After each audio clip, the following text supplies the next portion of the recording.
Naglagalag ako at nagsikap makaipon ng maraming salapi upang maisagawa ang aking layon.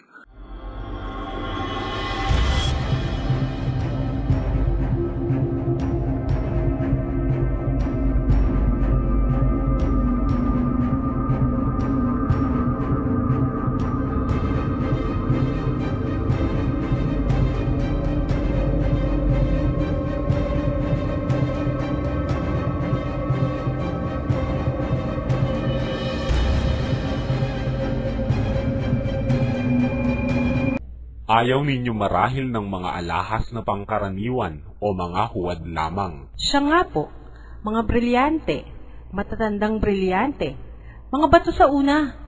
Marahil naman, at ako'y may mga matatandang alahas.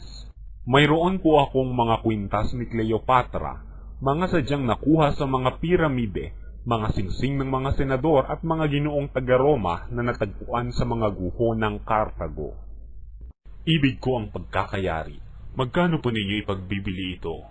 Nagkamot ng ulo si Kabesang Tales na hindi malaman ang gagawin. Naiibigan ko ang Agnos na ito. Tatanggapin ba ninyo ang 100? 500 piso. Ngunit habang paalis si Kabesang Tales, natanaw niya ang praileng tagapangasiwa ng lupa kasama ang lalaking nagmamay-ari ngayon sa kanyang lupain. Nagtatawanan ang dalawa. Sa kanyang galit, sinundan niya ang dalawa na patungo sa kanyang bukirin. Wakas ay natagpuan ko rin ang aking hinahanap.